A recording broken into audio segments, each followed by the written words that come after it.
दोन्ही गावाच्या माळीचं घर, त्याचं अपभ्रंश माळीचं घर झालं. आणि त्यावेळी गावामध्ये असं मोठी एवढी घरं नसायची.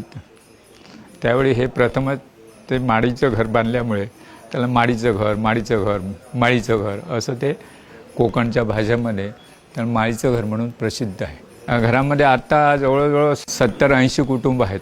गणपती घरातल्याच माणूस बनवतो आणि एक त्यांनी अशी कला डेव्हलप केलेली आहे आणि मेन म्हणजे देवाचं सुकृत आहे, त्यामुळे ते घडत जातं.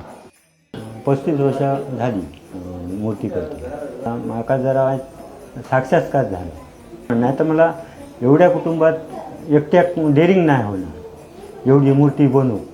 आणि मी काय शाळेत वगैरे गेलो नाही, कुठे मूर्ती बघायला जाऊ पण गेलो नाही. एकच गणपती फक्त.